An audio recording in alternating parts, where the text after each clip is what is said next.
நடிகர்கள் தொடங்கும் production houses இதுதான் இன்னைக்கு நாம பேச போற டாபிக். நடிகர் ரவி மோகன் இப்போ ரீசெண்டா அவருடைய ப்ரொடக்ஷன் ஹவுஸை ஓப்பன் பண்ணியிருக்காரு. கிட்டத்தட்ட 8 படங்களுக்கு மேல அனௌன்ஸ்மெண்ட்டும் பண்ணியிருக்கிறாரு. இப்படி இருக்க ரவி மோகனுடைய இந்த ப்ரொடக்ஷன் ஹவுஸ் வந்து ஒரு மிகப்பெரிய லெவல்ல ஓப்பனிங் கிடைச்சிருக்கு. நிறைய பெரிய பெரிய நட்சத்திரங்கள் வந்து அதில் பங்கேற்றுக்கிட்டாங்க. இன்னும் சிலர் வந்து என்னன்னா இந்த மாதிரி பெரிய பிரம்மாண்டமா இல்லாம டைரக்டாவே அப்படி சைலண்டா ப்ரொடக்ஷன் ஹவுஸும் நடத்திட்டு இருக்காங்க நிறைய நடிகர்கள். அப்படி இருக்க தமிழ் சினிமாவில் இப்போ இருக்கிற ஹீரோஸ் அவங்க என்னென்ன படங்கள் ப்ரொடியூஸ் பண்ணியிருக்காங்க, அந்த ப்ரொடக்ஷன்ஸ் வந்து எந்த அளவுக்கு பெர்ஃபார்ம் பண்ணியிருக்கு அப்படின்றது தான் இப்போ பார்க்க போகிறோம்.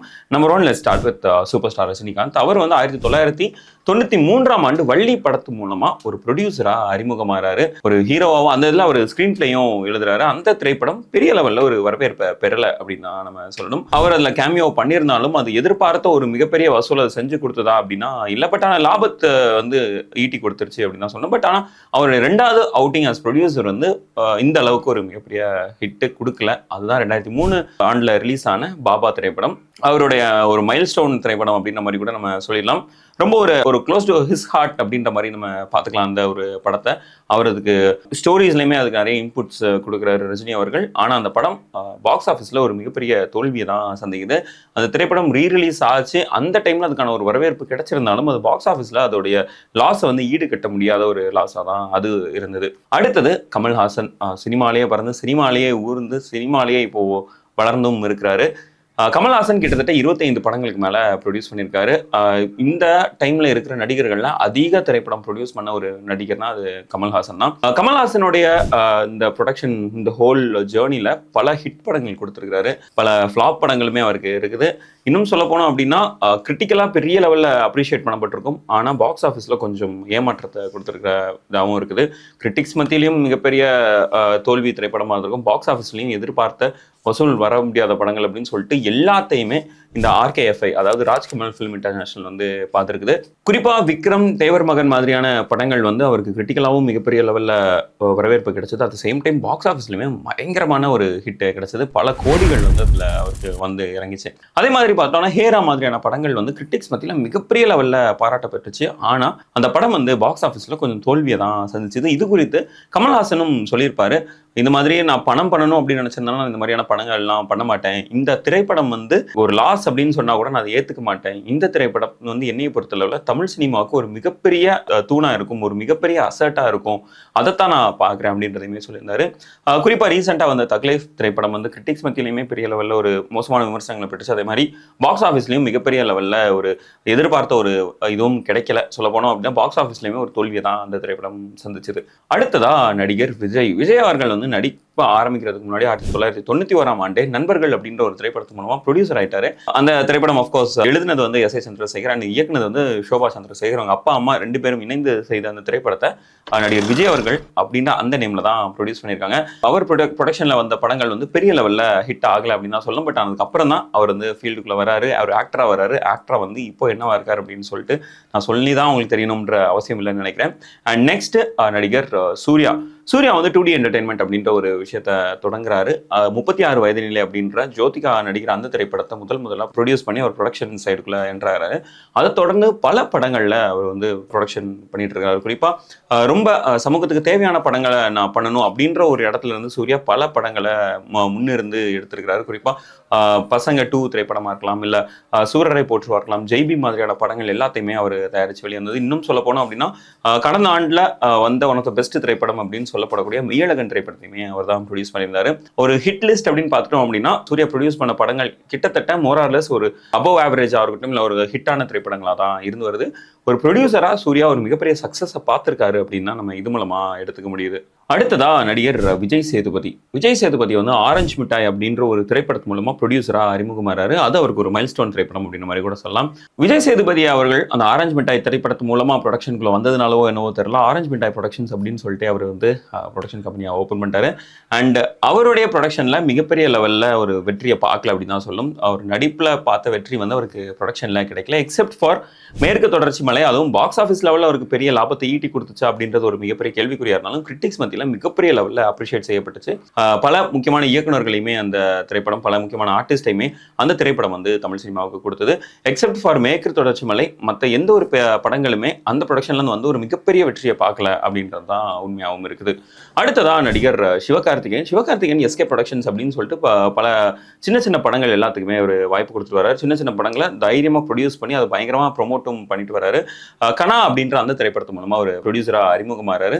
அந்த திரைப்படம் ஒரு நல்ல வரவேற்பையே பெற்றுச்சு. அதை தொடர்ந்து குரங்கு பெடல் மாதிரியான ஒரு சின்ன பட்ஜெட் படமாக இருக்கட்டும், இல்லை ரீசெண்டாக வந்த கொட்டுக்காளி மாதிரியான படங்களாக இருக்கட்டும், ஹவுஸ்மேட்ஸ் மாதிரியான படங்களாக இருக்கட்டும், எல்லா ஜான்ராலையுமே அவர் எக்ஸ்ப்ளோர் பண்ணிட்டு தான் இருக்காரு அப்படின்னு சொல்லலாம். கமர்ஷியல் சைடில் பார்த்துட்டோம்னா டாக்டர் அப்படின்னு சொல்லிட்டு ஒரு மிகப்பெரிய ஹிட் கொடுத்திருப்பாரு. டாக்டரை பற்றி சொல்லணும் அப்படின்னா சிவகார்த்திகேயனுடைய ஃபர்ஸ்ட் எவர் 100 crore படமாக இருக்குது. ஆஸ் அ ப்ரொடியூசரும் சரி, ஆஸ் அ ஆக்டரும் சரி, ஒரு 100 கோடி படம் கொடுக்குறது அப்படின்றது வந்து எல்லாருக்குமே ஒரு கனவாக தான் இருக்கும். ப்ரொடியூசராக இருந்தாலும் சரி, ஆக்டராக இருந்தாலும் சரி, அந்த ரெண்டையுமே டாக்டர் அப்படின்ற அந்த ஒரு படத்து மூலமாக சிவகார்த்திகேயன் செஞ்சு காட்டினாரு. குறிப்பாக ஆர்ட் ஃபிலிம்ஸ் அப்படின்னு பார்த்துட்டோம் அப்படின்னா கொட்டுக்காளி மாதிரியான படங்கள் யூஸ்வலாகவே ஃபெஸ்டிவல் படங்கள் தான். இது வந்து தியேட்ரிக்கல் ரிலீஸ்லாம் வராது அப்படின்னு சொல்லிட்டு இருந்த டைமில் கொட்டுக்காளியை தியேட்ரிக்கல் ரிலீஸ்க்கு புஷ் பண்ண ஒரு விஷயமும் சிவகார்த்திகேயனுக்கே சேரும் அப்படின்னு சொல்லலாம். அந்த கிரெடிட் வந்து டெஃபினட்டாக சிவகார்த்திகேயனோடது தான் அப்படின்ற மாதிரி சொல்லலாம். இது மாதிரி தொடர்ந்து ஒரு கமர்ஷியல் படங்களாக இருக்கட்டும், இல்லை ஆர்ட் ஃபிலிம்ஸாக இருக்கட்டும், ரெண்டையுமே ப்ரொமோட் பண்ணுறாரு. சின்ன சின்ன படங்களையுமே அவர் எடுக்கிறதுக்கு தயங்க மாட்டுறாரு அப்படின்றது தான் இது மூலமாக சொல்ல முடியும். At the same time SK productions are doing well. அவருடைய ப்ரொடக்ஷனில் வந்து மிகப்பெரிய லெவலில் தோல்வி அடைஞ்சிருச்சு அப்படின்னு சொல்லிட்டு எதையுமே நம்மளால சொல்ல முடியாது. அடுத்தது நடிகர் சந்தானம். காமெடியனா உள்ள அறிமுகமாகி ஒரு ஹீரோவாயிட்டு அதுக்கப்புறம் ப்ரொடியூசராகவுமே மாறி இருக்கிறாரு. வல்லவனுக்கு புல்லும் ஆயுதம் திரைப்படமாக இருக்கட்டும், டிடி 2, அதாவது தில்லுக்கு துட்டு 2, டிடி நெக்ஸ்ட் லெவல் அப்படின்னு சொல்லிட்டு பல படங்களை அவர் ப்ரொடியூஸ் பண்ணியிருக்காரு. அவர் ப்ரொடியூஸ் பண்ண படங்கள் எதுவுமே பெரிய லெவலில் லாஸ் அப்படின்ற மாதிரி நம்ம சொல்லிட முடியாது. எல்லாமே பாக்ஸ் ஆஃபீஸில் ஒரு டீசெண்டான ரன் பண்ணியிருக்குது. பாக்ஸ் ஆஃபீஸில் ஒரு நல்ல லாபமே ஈட்டி கொடுத்துருக்கு. கிரிட்டிக்ஸ் மத்தியில் அதுக்கான ஒரு ஆடியன்ஸ் இருக்கிறாங்க அப்படின்றது வந்து ஒரு நல்ல அண்டர்ஸ்டாண்டபிளான ஒரு விஷயம் தான். அவர் பண்ணுற அந்த காமெடி ஹாரராக இருக்கட்டும், அவர் பண்ணுற அந்த காமெடி ட்ராமாஸாக இருக்கட்டும், இந்த படங்கள் எல்லாத்துக்குமே அவருக்குன்னே ஒரு ஆடியன்ஸ் இருக்காங்க அப்படின்னு தான் சொல்லணும். சந்தானம் ஒரு ரிலேட்டிவ்லி ஒரு சக்ஸஸ்ஃபுல்லான ஒரு ப்ரொடியூசர் தான் சோ ஃபார் இருந்து வராரு. நெக்ஸ்ட் நடிகர் விஷால். அவர் வந்து பட்டத்து யானை திரைப்படத்து மூலமா ப்ரொடியூசரா அறிமுகமாறாரு. அதுக்கப்புறமா நான் சிகப்பு மனிதன்ல இருந்து துப்பறிவாளன் அப்படின்னு சொல்லிட்டு துப்பறிவாளன் 2ஐயுமே அவர் தான் இப்போ ப்ரொடியூஸ் பண்ணிருக்காரு அப்படின்னு சொல்லிட்டு பல படங்களை அவர் ப்ரொடியூஸ் பண்ணிட்டு வராரு. ஆக்டிங்ல எந்த அளவுக்கு அவர் ஆக்டிவா இருக்காரோ அதே மாதிரி ப்ரொடக்ஷன்லயுமே அவர் கொஞ்சம் ஆக்டிவா இருக்காரு. அவருடைய படங்கள் மட்டும் இல்லாமல் மற்ற ஹீரோஸோடைய படங்களையுமே அவர் ப்ரொடியூஸ் பண்ணியிருக்காரு. ஃபார் எக்ஸாம்பிள் ஜீவா, நம்ம விஷ்ணு விஷால் நடித்த அந்த ஜீவா திரைப்படத்தையுமே விஷால் ஃபிலிம் ஃபேக்டரி தான் ப்ரொடியூஸ் பண்ணியிருந்தாங்க. ஜீவா திரைப்படத்துடைய கதாநாயகன் விஷ்ணு விஷாலுமே அதுக்கப்புறம் ப்ரொடியூசராக அறிமுகமாறாரு. வேலைன்னு வந்துட்டா வெள்ளக்காரன் திரைப்படத்து மூலமாக அவர் ப்ரொடியூசர் ஆகிறாரு. அதுக்கப்புறம் தொடர்ந்து நிறைய படங்களை அவர் ப்ரொடியூஸ் பண்ணிருக்காரு. ரீசெண்டாக வந்து கட்டா குஸ்தி அவர் நடித்து வெளியான அந்த கட்டா குஸ்தி திரைப்படத்தையுமே அவர் தான் ப்ரொடியூஸ் பண்ணார்.